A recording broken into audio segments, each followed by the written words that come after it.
안녕하세요. 대한민국 공무원 국어의 탑 박정입니다. 자, 21강이고 여러분들 올바르게 표현하기 부분이죠. 여러분들. 흔히 이것을 정서법이라고 하는 겁니다. 정서법. 자, 그럼 교재는요. 446쪽을 펴십시오. 자, 1절, 1장 말 다듬기부터 들어가겠습니다. 그럼 오늘은 어디까지 할 거냐면 말 다듬기하고 문장 다듬기 전까지 하도록 하겠습니다. 자, 페이지는요. 자, 450쪽까지. 오늘은 여러분들 조금 좀 꼼꼼하게 설명을 드리겠습니다. 아시겠죠? 왜냐하면 실제 공무원 시험에서 이거 참 잘 나옵니다. 왜냐하면 문제는 내기 쉬운데 수험생들이 잘 모르면 틀릴 수밖에 없는 것이 바로 이 말 다듬기입니다. 문장 다듬기 마찬가지겠지만 아무튼 그래서 한번 꼼꼼하게 설명해 보겠다입니다. 그러니까 여러분들 공부를 어떻게 하면 제가 어떻게 만들어놨냐면 요게 기본. 이런 것들 여러분 아마 예전에 그거 책에서 배우셨을 겁니다. 그걸 집어넣고 그 밑에는요 관련된 것들을 이렇게 몇 개를 집어넣어봤습니다. 그러니까 관련된 것들을 몇 개 이렇게 집어넣어 봤으니까 거기까지도 몽땅 다 문제를 푸셨으면 좋겠습니다. 괜찮죠? 자, 또한 제 교재의 장점이 뭐냐면요. 너무 많은 문제가 예를 들어서 자, 문장 다듬기의 경우에는요. 문제로 개념 확인하기 위해서 굉장히 많은 문제를 집어넣습니다. 솔직히 그것만 하면 정서법 문제는 이제 다 맞출 수 있습니다. 아무것도 아닙니다. 자, 그럼 하겠습니다. 1번 높임 표현. 이게 높임 표현이구나. 자, 우선 이렇게 딱 문장을 봤을 때 이게 뭐 높임법에서 위배가 된다는 거. 높임법이 틀렸다는 거. 우선 그거 정리하시고 자, 두 번째는 바르게 고치는 게 중요하겠죠. 너 선생님이 빨리 오래.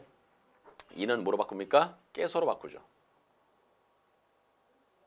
그리고 오래 이거 틀렸습니다. 어떻게 합니까? 오라고 하셔. 오라고 하셔. 그래서 이것은 오라셔죠, 오라셔. 그렇게 바꾸라는 얘기입니다. 괜찮습니까? 참고로 이 오라고라는 것은 누가 선생님이 너라는 사람한테 이렇게 이야기한 거고 하셔라는 것은 이 말을 하는 화자가 선생님은 그렇게 말씀하셨습니다라고 높이는 겁니다. 그래서 오라고 하셔 준 말 어떻게 오라셔 이렇게 쓰는 게 맞다라는 이야기입니다. 여기까지 괜찮죠? 높임법이고요. 자, 그 밑에 너무 중요합니다. 이거 잘 보십시오. 할아버지, 아버지께서 오십니다. 아버지가 옵니다. 아버지가 옵니다죠. 아버지, 둘째 형이 오늘 서울에 도착한대요. 도착한대요. 맞죠? 자, 여러분 여기다 쓰십시오. 교재에다가 두 개 이렇게 묶어서 이런 것을 압존법이라고 합니다. 압존법. 정말 문제 잘 나옵니다. 압존법. 압존법. 됐죠? 이 무슨 말이냐면 잘 보십시오. 자, 우선 위에 있는 것을 설명하면 할아버지, 아버지가 옵니다. 그럼 이 말은 누가 합니까? 화자는 누굽니까? 아들이겠죠. 자식. 그래서 잘 보십시오. 말을 하는 사람은 자식이야. 누구에 대해서? 아버지에 대해서. 누구에게 이야기합니까? 할아버지께 이야기를 하는 겁니다. 맞죠? 자, 분명히 자식과 아버지 누가 더 높습니까? 아버지가 훨씬 높기 때문에 몽땅 다 높여야 됩니다. 그런데 그 아버지에 대한 말을 누구한테? 더 높은 할아버지께 하기 때문에 자식의 입장에서 높아도 더 높은 분에게 하기 때문에 이것은 몽땅 다 높임을 쓰지 않습니다. 그게 압존법입니다. 문제 잘 나옵니다. 됐죠? 그래서 아버지가 옵니다. 도착한대요. 이렇게 쓰는 거고요. 자, 여기다 하나만 더 쓰십시오. 이 압존법은요. 어디에서 쓰지 않는다? 사회에서는 쓰지 않습니다. 가정 내에서 또는 사제지간에서만 쓰는 거지. 자, 이렇게 사회에서는요. 쓰지를 않습니다. 괜찮습니까? 됐죠? 넘어갑시다. 자, 두 번째. 혼동하기 쉬운 단어입니다. 이건 단어가 틀렸다는 얘기죠. 자, 리버스과 리소좀은 서로 틀린이 틀린 거죠. 뭐 서로 다른. 리버스과 리소좀은 서로 다른 거. 뭐야 이거? 이걸로 하겠습니다. 서로 다른 거야 이렇게. 됐죠? 그죠? 뭐 이렇게 돼 있냐? 오타가 좀 심하죠? 자, 미안합니다. 이건 어떻게 쓰면 되냐면요. 이거 딱 잠깐만 이거 깨끗이 지우고. 교재가 제가 교정을 본 거로 나오지가 않았습니다. 그래서 너무 답답해. 아무튼 리보솜과 리소좀은 서로 틀린 요거 이렇게 지우십시오. 여기까지로 거야가 이겁니다. 리보솜과 리소좀은 서로 틀린 거야 이렇게. 그래서 틀린을 지우시고요. 틀린 틀렸습니다. 뭐 다른 거야 이렇게. 이건 왜 그런지 여러분 다 알고 계십니다. 왜? 이미 여러분들이 예전에 고등학교 때 다 배우신 겁니다. 자, 잘 보십시오. 틀리다와 다르다? 틀리다. 틀렸습니다. 틀리다의 반대가 뭔지는 아십니까? 맞다. 다르다의 반대가 뭔지는 아십니까? 같다. 그러니까 결국 틀리다라는 것은요, 맞지 않다야. 맞지 않다. 다르다는 것은 같지 않다입니다. 잘 보십시오. 리보솜과 리소솜은 서로 같지가 않은 거지 맞지가 않은 게 아니라. 됐습니까? 그래서 서로 같지 않다에 해당되는 뭐 다른을 여기다 집어넣어야 된다는 얘기입니다. 괜찮죠? 됐습니다. 자, 비슷한 문제 해보겠습니다. 첫 번째 점박이 잊어버린 물건. 뭐가 맞습니까? 자, 잊어버리다는요, 기억 같은 거 있지 않습니까? 추상적인 거. 물건은요, 부채적인 거기 때문에 잃어버린 씁니다. 자전거 타는 방법을 가르쳐. 가르쳐는요, 이게 가르쳐입니다. 됐죠?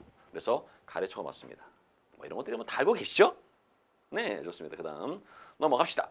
자, 대화상에 불필요한 사동. 사동은요, 가급적 쓰지 않습니다. 이거죠. 그러니까 어떻게 고치냐면요, 사동 자리에 그냥 해 이렇게 쓰면 됩니다. 내가 친구 한 명 소개해 줄게 이런 식으로 됐습니까? 다 이거 마찬가지입니다. 설치할 예정입니다가 맞고 교육하는이 맞습니다.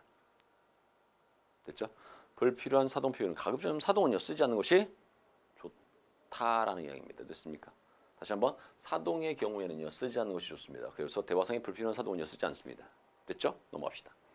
이런 것들 그러니까 문제는 어차피 공무원 시험에는요 어떻게 나오냐면요 이런 것들이 선택지화 됩니다. 맞냐 틀리냐 이런 식으로 아니면 보기를 하나 제공하죠. 자, 보기가 예를 들어서 사동 표현과 관련된 거야. 그럼 이 사동 표현과 관련된 것과 똑같은 오류를 범하고 있는 것을 찾으십시오라면은요 1번부터 4번 중에서 사동 표현에 해당되는 것을 여러분 찾을 수 있으면 됩니다. 문제 이해하시겠죠? 그런 식으로 출제가 되고 있습니다. 됐고 넘어갑시다. 자, 이거는 제가 이렇게 별표를 치겠습니다. 주체 높임의 오류. 잘 보십시오. 주체 높임은요 크게 두 가지가 있습니다. 직접 높임과 간접 높임이 있습니다. 자, 이거 쓰십시오. 여기다 쓸까? 주체 높임법은요 서술의 주어를 높이는 거죠. 됐고 그 주체 높임은요 크게 이렇게 두 가지가 있습니다. 첫 번째는요 직접 높임 있고 두 번째는요 간접 높임이 있습니다. 직접 높임이 예로는요 이 정도 되겠죠. 아버지께서 집에 계시다 이렇게. 아버지께서는 집에 계시다.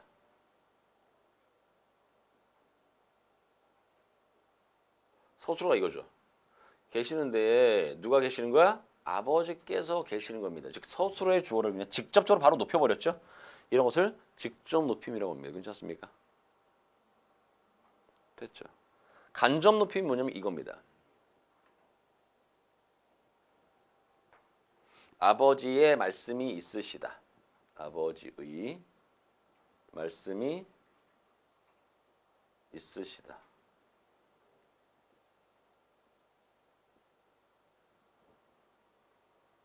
이거는 뭐냐면 자 이게 서술어죠. 주어는 뭡니까? 말씀이 주어입니다. 말씀이. 잘 보십시오. 원래는 말을 말씀으로 높였습니다. 그러므로 해서 뭘 높였어? 결국 아버지를 높이는 거죠. 다시 한번. 자, 실제 아버지를 높이고 싶은 거야. 근데 아버지를 직접적으로 높인 것이 아니라 아버지의 말을 말씀으로 높임으로 해서 높였습니다. 이걸 뭐라고 합니까? 이것을 간접 높임이라고 합니다. 자, 대체로 아버지와 관련된 말씀이라든가 예를 들어 아버지와 관련된 신체라든가 그런 것을 높임으로 해서 결국 아버지를 높이는 것을 뭐라고 한다? 간접 높임이라고 하는 겁니다. 괜찮습니까? 예를 들어서 이거 보십시오. 고모님은 2살 된 따님이 있으시되 계시다. 자, 계시다의 주어가 뭡니까? 따님이 계시다는 말이 안 됩니다. 왜? 계시다는 직접 높임의 서술어거든요. 그럴 때 뭘 쓴다? 있으시다를 씁니다. 자, 보시면 알겠지만 결국 누굴 높이는 거야? 고모를 높이는 겁니다. 고모를. 근데 그분의 딸을 따님으로 높임으로 해서 결국 고모님을 높이는 거죠. 됐습니까? 이것을 간접 높임이라고 하는 겁니다. 밑에 마찬가지겠죠. 심사평을 높입니다. 그러므로 해서 심사위원을 높이는 거죠. 심사위원의 심사평이 있으시겠습니다. 이런 식으로. 됐죠? 그렇게 문제 푸는 겁니다. 간단하게. 자, 밑에 문제는요. 이런 식으로 나와요. 2014년도 국가직 9호 문제 아닙니까? A가 범한 오류. A가 뭡니까? A가 어디? 여보세요. A를 쭉 보면 이거 A를 쭉 보면 뭐가 틀렸는지 아실 겁니다. 이거 틀렸네. 면담이 계시다 아니라 면담이 있으시다죠. 수업 끝나고 학생들과 면담이 있으시다고 하셨습니다. 아, 간접 높임법을 써야 할 자리에 직접 높임을 써도 틀린 거네. 그러니까 높임법을 잘못 썼습니다. 맞죠? 손님 주문하신 햄버거 나오셨습니다. 햄버거는 절대 높임의 대상이 아닙니다. 높임법이 잘못됐다는 얘기입니다. 그래서 답이 2번입니다. 괜찮습니까? 네, 이렇게. 이해하시겠죠? 그렇게 하시는 겁니다. 됐고요. 뭐 이런 것들이야 뭐 충분히 다 아실 거고.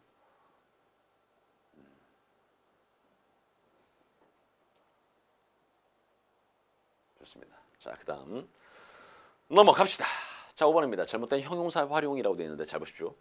자, 이 형용사라는 친구는 어떠한 특징이 있냐면요. 명령형, 청유형 쓸 수 있다 없다? 없다. 형용사의 경우에는요. 명령형 또는 청유형 이런 친구들요. 쓸 수 있다 없다? 없습니다. 아마 여러분들 저에게서 뭘 배웠냐면요. 동사와 형용사를 구분하는 방식을 배우셨죠. 동사와 형용사를 구분하는 방식. 기억나십니까? 다시 한번 동사와 형용사를 어떻게 구분하냐면요. 1번 명령형, 2번 청유형, 3번 현재 시제, 4번 뭐뭐려, 뭐뭐러 이런 것을 의도나 목적이라고 합니다. 의도나 목적이라고 이야기하거든요. 의도나 목적,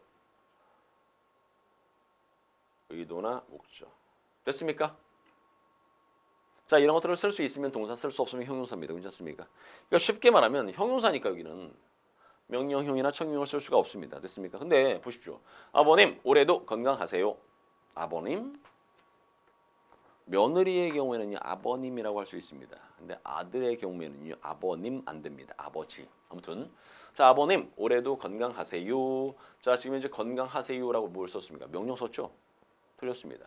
건강하시길 빕니다. 또는 건강하시길 바랍니다. 이런 식으로 명령형을 쓰면 안 됩니다. 괜찮습니까? 건강하시길 빕니다. 뭐 이런 식으로 써야 됩니다. 됐죠? 그 다음 밑에 행복하세요. 안 돼. 행복하게 지내세요. 영원하라 안 됩니다. 영원하기를 이런 식으로. 왜? 형용사라서 그렇습니다. 형용사라서. 형용사의 경우에는 명령형 또는 청용형을 쓸 수 있다 없다? 없다. 그렇게 알아두시면 무난할 것 같고요. 자, 그다음 동사 활용이죠. 잘못된 동사 활용인데 잘 보십시오. 자, 이 친구는요. 날라가다라고 되어 있습니다. 날다와 가다니까 활용도 마찬가지. 날아가지로 활용하는 거 아니면 왜 날아가답니까 이게? 날아가지지. 바로 그냥 쓰겠습니다. 이 날아가다. 잘 날아가지 않습니까? 이렇게 써야 됩니다. 날아가다라는 활용은 없습니다. 됐죠? 선의를 만날 생각하니 가슴이 설렌다, 설레인다. 자, 기본형이 설레다입니다. 설레다. 현재 시제 쓰더라도 설렌다 쓰겠죠. 이렇게 쓰는 겁니다. 삼가하다가 아니라 삼가다가 기본형입니다. 그래서 삼가 주시기 바랍니다. 이렇게 씁니다. 이런 것들은 뭐 자주 보시면 충분히 문제 풀 수 있습니다. 됐습니까? 다시 한번 설렌다야. 됐죠? 삼가다입니다. 설레다, 삼가다 이런 것들이 기본형이라는 거 기억하시면요. 기본형이 이거니까 쓸데없이 이런 거 안 들어가지 않습니까? 쓸데없이 이런 거 안 들어갑니다. 됐죠? 그런 것도 기억하시기 바라고. 자, 그 다음 7번입니다. 불필요한 추측 표현이라고 했는데 다시 한번 불필요한 추측은 추측의 경우에는요. 각종 쓰지 않습니다. 특히 이걸 어떻게 이렇게 설명하는데 화자의 주관적인 감정을 나타낼 때는 다시 한번 화자의 주관적인 감정을 나타낼 때는요. 뭘 쓸 수 없다? 추측을 쓸 수 없다 이겁니다. 화자의 주관적인 감정을 나타낼 때는요. 추측을 쓸 수 있다 없다? 없다. 화자의 주관적인 감정을 나타낼 때는요. 추측을 쓸 수 없습니다. 그래서 그렇습니다. 동작이 매우 재밌는 것 같습니다. 동작이 매우 재밌습니다. 또는 재미없습니다. 이렇게 쓰라는 얘기입니다. 단정적으로. 저는 지금 몹시 배가 고파요. 고픈 것 같은 주위의 감정인데 어떻게 추측을 씁니까? 11개 피오로는 새벽강이 매우 아름답습니다. 이렇게 씁니다. 아름다운 것 같습니다. 이렇게 쓰지 않습니다. 다시 한번 화자의 주관적인 감정을 나타낼 때는요. 추측을 쓸 수 있다 없다? 없다. 이렇게 기억하시기 바라고. 그 다음 자, 실전 확인 문제로 이렇게 넘어가거든요. 실전 확인 문제. 여기는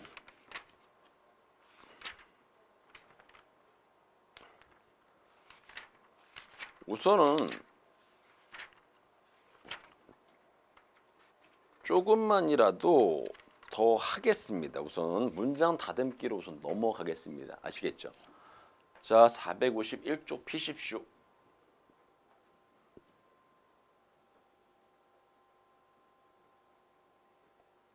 봅시다. 그러냐면 이 451쪽에 있는 이 문장 다듬기 있지 않습니까? 여기는 그 안에 사례들이 참 많습니다. 그 사례들을 한번 이렇게 쭉 한번 보겠다는 얘기입니다. 됐습니까? 자, 그럼 451쪽 펴셨습니까? 자, 1번 필요한 성분을 다 갖추고 있는 겁니다. 자, 문장을 다듬는 거죠. 상식적으로 생각해 보십시오. 문장을 다듬는 거, 문장. 그랬을 때 필요한 문장 성분을 다 갖추고 있습니까? 생각해 보십시오, 여러분들. 문장 성분? 문장 성분 배웠는데? 자, 우리나라에 있는 문장 성분은 총 몇 개입니까? 우리나라의 문장 성분은 총 7개죠. 자, 우선 어떻게 구분하냐면 세 가지로 구분하죠. 첫 번째는 주성분. 첫 번째는 주성분. 주성분을 꾸며주는 성분, 부속 성분이고요. 세 번째는 주성분과 부속 성분 전혀 상관없는 것을 독립 성분이라고 합니다. 그렇지 않습니까? 자, 주성분은 뭐가 있다? 주어, 서술어, 목적어, 보어가 있고요. 부속 성분은요, 부사어, 관형어가 있습니다. 그리고 독립 성분은요, 독립어가 있습니다. 그랬을 때 잘 보십시오. 필요한 성분을 다 갖추고 있는가? 이게 필수 성분이니까 이런 거 없으면 안 되네. 만약에 어떤 문장에서 목적어가 있어야 돼 근데 없어 그럼 잘못된 거 아닙니까? 그런 것들을 찾으라는 얘기입니다. 그러니까 필요한 성분은 다 갖추고 있니? 혹시라도 필요한 성분인데 필요한 성분인데 없으면요 집어넣어라 이 말입니다. 그런 겁니다. 문학은 다양한 삶의 체험을 보여주는 예술의 장르로서 문학을 즐길 예술적 본능을 지닙니다. 생각해 보십시오. 문학을 즐길 예술적 본능을 지닌 것은 누구밖에 없습니까? 사람밖에 없습니다. 사람이 나와야 되는데 사람이 없지 않습니까? 여기에는 인간은 이런 식으로 주어를 집어넣으라는 얘기입니다. 주어가 빠져서 잘못된 비문이구나 이런 식입니다. 다시 한번요. 문학은 다양한 삶의 체험을 보여주는 예술의 장르입니다. 문학은 다양한 삶의 체험을 보여주는 예술의 장르다. 괜찮네. 문학을 즐길 예술적인 본능을 지닌답니다. 다시 한번 뭘 지닌다고? 예술적 본능을 지닌다. 누가? 문학은 이건 안 되지 않습니까?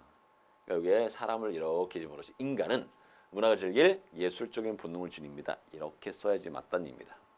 됐죠? 이런 것들이 문장 다듬기 된답니다. 당연하죠. 문장이니까 필요한 문장 성분임에도 불구하고 없어. 그래서 잘못된 비문입니다. 이런 식. 정리하셔야 됩니다. 그 다음 본격적인 공사가 언제 시작되고 언제? 이것도 개통되다에 뭐가 없습니까? 뭐가 없죠. 주어가. 됐죠? 그래서 본격적인 공사가 언제 시작되고 언제 개통될지 모른다. 예를 들어서 지하철이, 터널이, 항만이 이런 식으로 해서 개통되다를 서술어로 가질 수 있는 뭔가 나와야 됩니다. 됐죠? 지하철이 언제 개통될지 모릅니다. 이렇게. 뭐 이런 것들이 뭐 어렵지 않습니다. 즉 주어가 빠져서 잘못된 비문이네. 자, 밑에 한번 보겠습니다. 자, 인간은 환경을 지배하기도 하고 때로는 순응한데 뭐에? 이 부사어가 빠져서 잘못됐네. 환경에. 이렇게. 인간은 환경을 지배하기도 하고 때로는 환경에 순응하며 산다. 이렇게. 환경에가 빠져서 잘못된 비문이군요. 이렇게 기억하시기 바랍니다. 됐습니까? 부사어의 부당한 생략. 밑에 설명 그냥 읽어보시고. 자, 그럼 그 다음 문제로 개념 확인하기입니다. 다시 한번 말씀드리지만 이거는 이 교재 장점이요. 이렇게 사례가 많습니다. 그러니까 여러분들이 공부하시는데 참 편하다라는 얘기입니다. 그러니까 이런 것들을 공부하면은요. 문장 다듬기 이런 것들은 아무것도 아닙니다. 실제로 너무 잘 보입니다. 아시겠죠? 좋습니다. 하겠습니다. 자, 1번. 인간은 신을 숭배하지만 때로는 누구에게? 신에게 도전하기도 한다. 이렇게.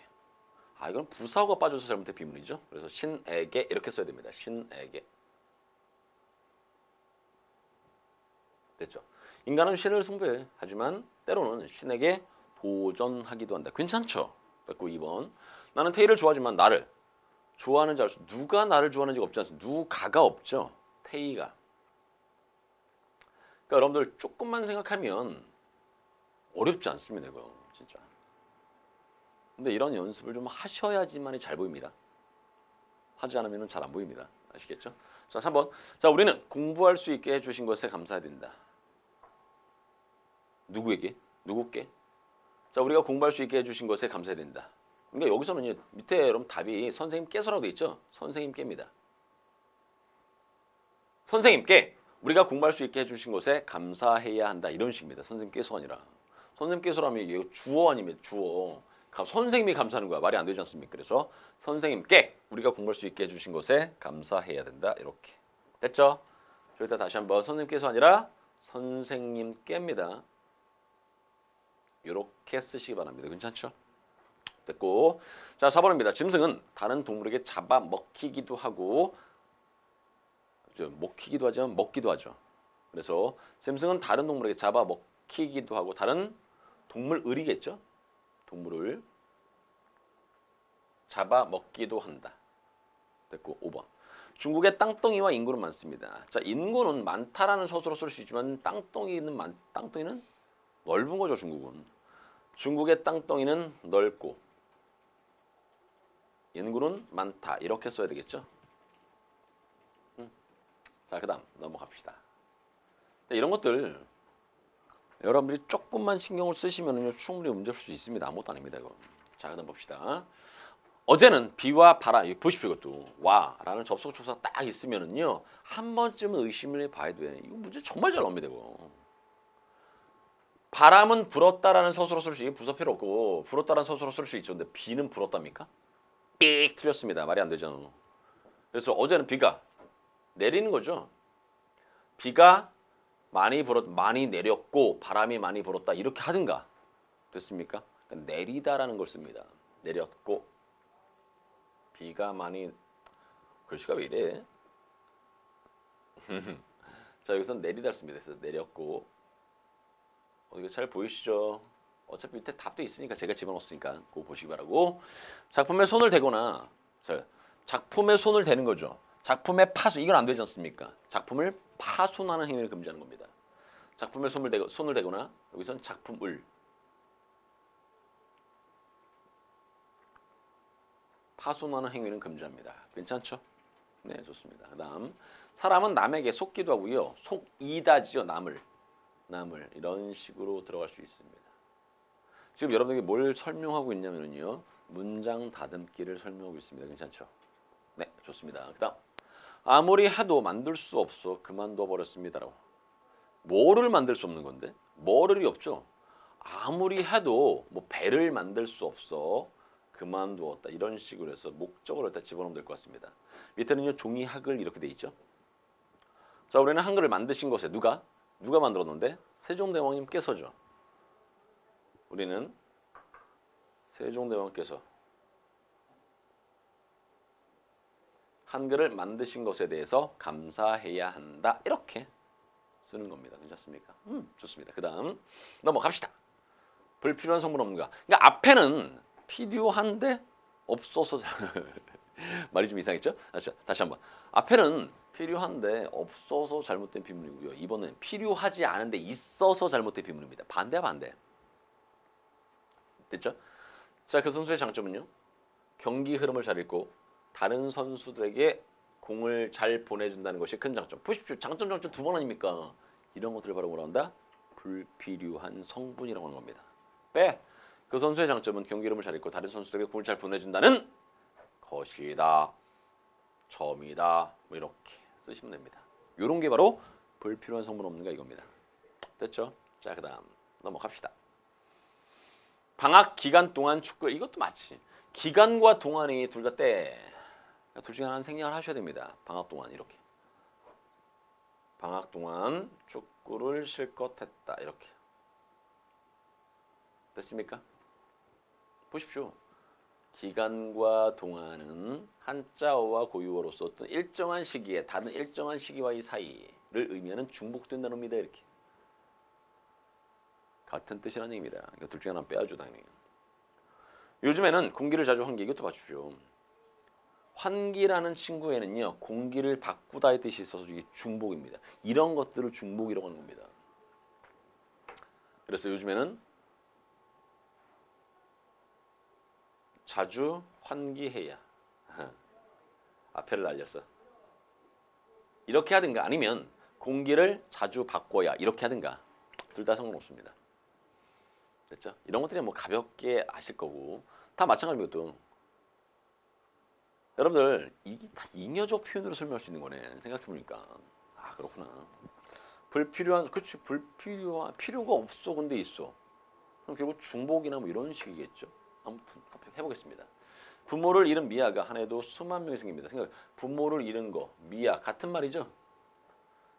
부모를 잃은 아이가 한 해에도 수만 명이 생긴다. 이렇게 하는 게 훨씬 낫다는 얘기죠. 잘 봐. 부모를 잃은 아이가 한 해에도 수만 명이 생깁니다. 이렇게. 다시 한번 부모를 잃다와 미아는 같은 뜻. 이것도 열심히 공부에 열중해. 열심히 하고 열중 같은 말이죠. 중복. 그래서 나는 열심히 공부하여 장학생이 되겠다. 이렇게 하는 거예요. 그렇죠? 열심히 공부하여. 안 써도 되죠? 너? 뿌리 뽑아와 근절 이게 중복이죠. 그러니까 우리는 먼저 모든 사회학을 뿌리 뽑아야 한다. 아니면 근절해야 한다. 이렇게 쓰든가. 둘 중에 하나 쓰시라는 얘기입니다. 괜찮죠? 자, 여러분들 그 다음 그의 사상이 바뀌기 표출되어 바뀌기 이것도 중복이죠. 그의 사상이 표출되어 있는 것이 바로 이 책이다. 이렇게 쓰든가. 그게 낫네. 앞에를 알리겠습니다. 됐죠? 표출돼요. 여기 뭔지 아시죠? 사회학을 뿌리 뽑아야 한다. 이렇게 쓰십시오. 이 뇌리가 머릿속입니다. 이게 같은 뜻입니다. 이거 같은 뜻. 머릿속 뇌리. 순간 그의 머리에 스치는 머릿속에 스치는 뇌리에 스치는 뇌리가 낫게 되겠죠. 순간 그의 뇌리에 스치는 기억이 하나 있습니다. 이렇게 하든가 됐습니까? 그러니까 중복이니까 둘 중에 하나 좀 날리십시오. 그 말 아닙니까? 됐죠? 여기 보니까 머릿속을 스치는 이렇게 했네. 뇌리를 상관없습니다. 새로 들어온 신입생. 보십시오. 신입생이 새로 들어왔다는 거 아닙니까? 새로 들어온 학생들을 만날 생각하니 가슴이 설렌다. 이렇게 하면 되지 않습니까? 아 그러네. 새로 들어온 학생. 그렇지. 됐죠? 조용히 하고 정숙 같은 뜻 아닙니까?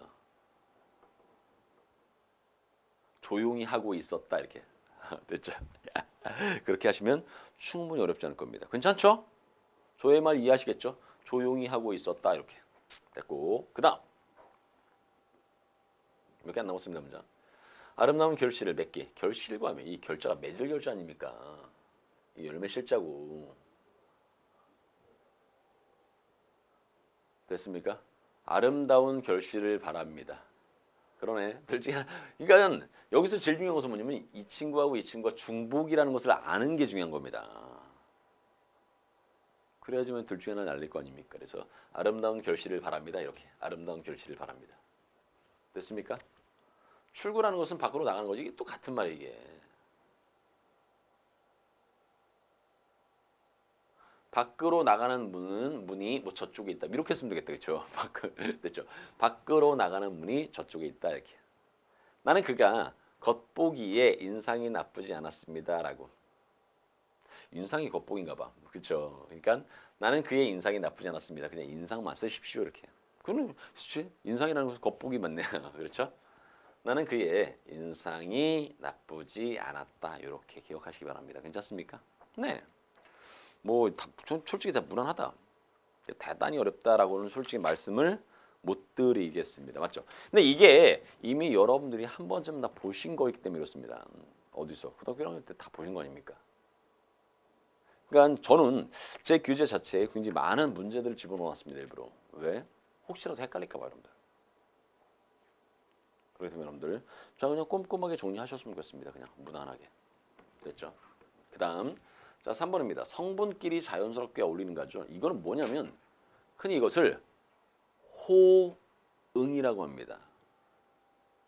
형광펜 대시고 자 3번은 별표를 치십시오. 호응입니다. 그러니까 앞에 여러분들 두 가지 있죠. 첫 번째는 뭐야? 1번 기억 안 나십니까? 분명히 필요함에도 불구하고 없어서 잘못된 비문. 두 번째는 필요하지 않음에도 불구하고 있어서 잘못된 비문. 그런 것들은 큰 문제 되지 않습니다. 여러분 그냥 딱 보면 이거겠다라고 해서 충분히 답을 맞출 수 있습니다. 그런데 3번은 안 그렇습니다. 이거는. 자, 이것은 다시 한번 왼쪽에 어떻게 뭐라고 쓰냐면 호응이라고 쓰십시오. 호응. 크게 호응은요 4가지가 있습니다. 문제 진짜 잘 나옵니다. 자, 첫 번째는요. 주어와 서술어의 호응. 두 번째, 목적어와 서술어의 호응. 세 번째, 부사와 서술어의 호응. 네 번째는요. 수식어와 피수식어의 호응입니다. 수식어와 피수식어의 호응입니다. 이 호응 4가지입니다. 그 4가지를 반드시 여러분들 머릿속에 기억하시기 바랍니다. 4가지. 가장 문제가 많이 출제되는 것은 이 친구. 주어와 서술어의 호응이 가장 문제로 많이 출제가 되고 있습니다. 예를 들어서 이런 거 같은 게 주어와 서술의 호응입니다.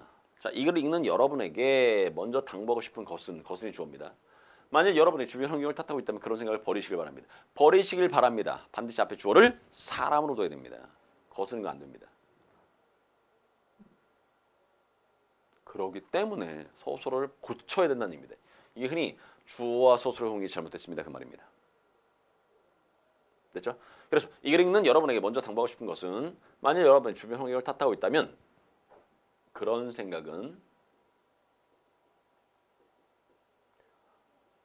버리시라는 것입니다. 이렇게 쓰는 겁니다. 됐죠? 그러면 이 것은이라는 주어의 서술어는 것입니다. 이렇게 됩니다. 그래서 호응이 맞게 되는 거죠. 됐습니까? 다시 한번 것은이 주어일 때는 한 번만 생각해. 것은이 주어일 때는 것이다 또는 점이다 이런 서술어가 온다는 것을 기억하셨으면 좋겠습니다. 됐죠? 넘어갑시다. 자, 이 배는 사람이나 짐을 싣고 이거 정말 많이 나왔죠 이것도. 이 배는 사람이나 짐을 싣고. 자, 보시면 짐은 싫다라는 서술어 쓸 수 있습니다. 근데 사람은요 싫다라는 서술어 쓸 수 없습니다. 이게 흔히 말하는 목적어와 서술어의 호응이 되는 겁니다. 어떻게 보죠? 이 배는 사람을 태우거나 짐을 싣고 하루에 3번씩 운행합니다. 이렇게 쓰는 겁니다. 사람을 태우거나 짐을 싣고 이렇게. 그러니까 사람의 목적어의 서술어는 태우다. 짐의 목적어의 서술어는 싣다. 이렇게 쓰라는 얘기입니다. 불가능과 문제 굉장히 잘 나옵니다. 됐죠? 그다음 동아리에 가입해 이게 흔히 말하는 부사어와 서술어이거든요. 절대로는요 부정문에만 씁니다. 제출해야 합니다에 쓸 수 없습니다. 그래서 반드시 긍정문에 쓸 수 있는 부사어 반드시로 고쳐야 됩니다. 반드시 직접 손으로 쓴 작품을 제출해야 합니다. 이렇게. 됐죠? 그 다음 넘어갑시다. 이게 흔히 말하는 수식어와 피수식어의 호응입니다. 한결같이 어려운 이웃을 돕는 사람이 많습니다. 이건 뭐냐면 한결같이라는 이 부사어가 뭘 꾸며줍니까? 돕는을 꾸며줍니다.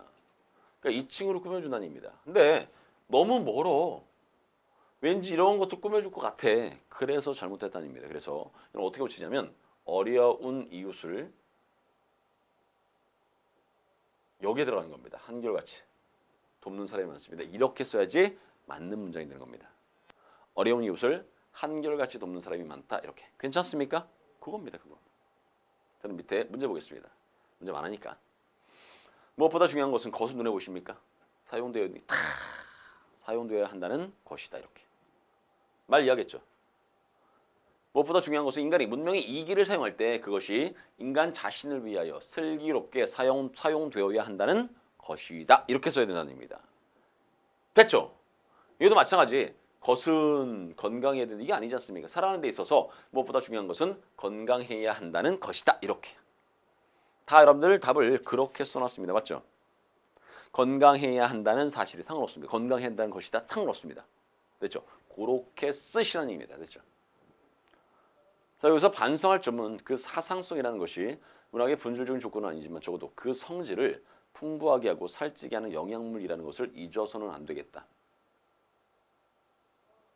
잊어서는 있지 않습니까? 여기서 반성해야 할 점은 그 사상성이라는 것이 문학의 본질적인 조건은 아니지만 적어도 그 성질을 풍부하게 하고 살찌게 한다는 영양분이라는 것, 사상성이라는 것이 영양물이라는 것을 잊어서는 안 된다는 것이다 또는 안 된다는 점이다 이렇게 쓰라는 얘기입니다. 같은 겁니다. 결국 같은 거. 여기서 반성할 점은 잊어서는 안 된다는 점이다. 잊어서는 안 된다는 것이다. 괜찮습니까? 그렇게 하는 겁니다. 됐죠? 굉장히 문장이 길지만 여러분 충분히 문제 풀 수가 있을 겁니다. 괜찮죠? 좋습니다. 그 다음 4번. 네가 아무리 바빠도 그 약속 막 딱 눈에 보이십니까? 절대로 반드시로 바꿔야죠.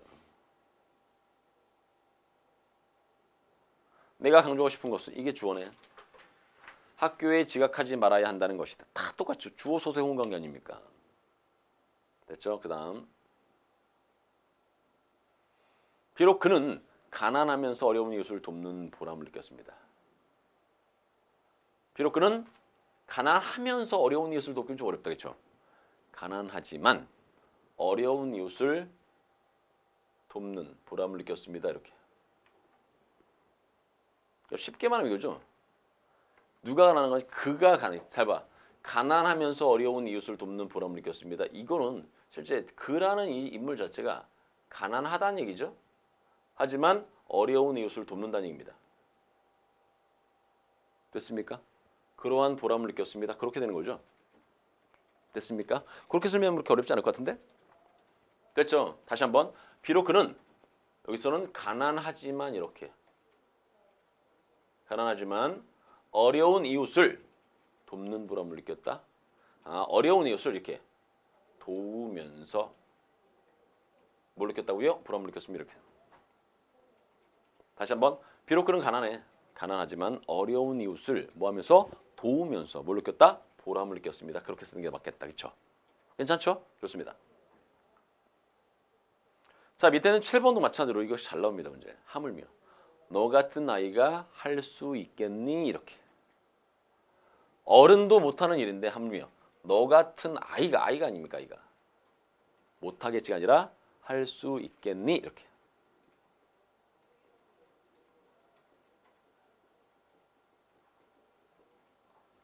못한다는 얘기입니다. 결국은. 됐죠? 그러니까 그렇게 쓰라는 얘기입니다. 됐죠? 오케이. 그 다음 넘어갑니다. 나는 치과에 절대 이거는 뭐 반드시 가야겠다. 긍정문에 쓰는 거니까. 별로 좋지 않았다 쓰겠죠? 부정문에 쓰는 거니까 별로 좋지 않았다. 말 이해하시겠죠? 그러니까 결국 오늘은 급식 반찬이 별로 좋지 않았다. 전혀 맛있게 먹고 있었다. 이게 틀렸습니까? 이게 다 부사하고 서술어용이네. 매우 맛있게 먹고 있었다. 이렇게 써야 됩니다. 그는 호빵을 매우 맛있게 먹고 있었다. 정말 맛있게 정말 이렇게 해도 괜찮겠다. 정말 맛있게 먹고 있었다. 이런 식으로. 됐습니까? 자, 그 다음 이번에 새로 나온 음반은요. 그다지 좋은. 자, 그다지라는 거. 그다지 좋은 편이 아니다. 이렇게 씁니다. 그다지 좋은 편이 아니다. 그다지 뭐뭐 아니다. 이렇게 쓰는 거겠죠. 부사어와 서술어용입니다. 괜찮습니까? 좋습니다. 그 다음 넘어갑시다. 이제 몇 문제 안 남았네. 자, 합시다. 비록 날씨가 좋지 않으면 소풍.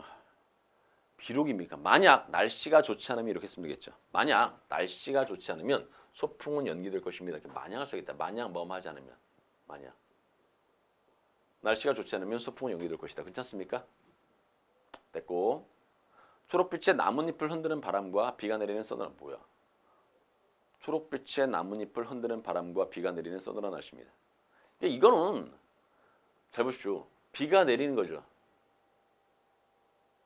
바람이 부는 거 아닙니까? 그렇죠?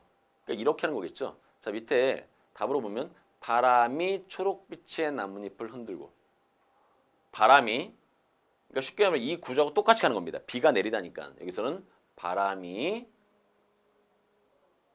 초록빛의 나뭇잎을 흔들고 비가 내리는 서늘한 날씨입니다. 이렇게. 됐죠? 그럼 이거는 어떻게 쓸까? 이것도 똑같이 구조를 하는 겁니다. 초록빛의 나뭇잎을 바람이 어떤 바람이야? 초록빛의 나뭇잎을 흔드는 바람 아닙니까? 여기도 마찬가지. 내리는 비. 똑같이 내리는 비 이렇게 똑같은 구조를 갖게 만들어주는 겁니다. 그러면 문제 풀 수 있습니다. 괜찮죠? 내리는 비로 인해 선언하 났습니다. 괜찮습니까? 여간 뭐뭐하지 않다. 여간 슬프지 않다 이렇게 씁니다. 이런 게 흔히 말하는 부사와 서술어의 혼공이거든요. 여간 슬프지 않다 이렇게. 정들었던 친구들과 헤어지려 하니 여간 슬프지 않다. 정들었던 친구들과 헤어지려 하니 여간 슬프지 않다. 됐습니까? 그렇게 쓰시면 됩니다. 자, 다시 한번 말씀드리면 여러분들 지금 했던 거 이 3번 호응 있지 않습니까? 그건 정말로 중요합니다. 이거. 성분끼리 자연스럽게 어울리는가. 진짜 거짓말 하나 안 보태고 매년 한 문제씩은 꼬박꼬박 출제되는 것이 바로 뭡니까? 이 호응이죠. 정서법. 꼭 기억해 주시기 바랍니다. 됐습니까? 좋습니다. 자, 여러분 4번부터는요. 다음 시간에 여러분들 강의를 할 거니까 자, 4번부터는요. 여러분들 문제 좀 풀어 주십시오. 아시겠죠? 자, 문제를 푼 다음에 강의를 보시면요. 훨씬 더 편하게 강의를 보실 수가 있을 거라 생각합니다. 알겠죠? 좋습니다. 자, 오늘 여기까지 하겠습니다. 고생하셨습니다.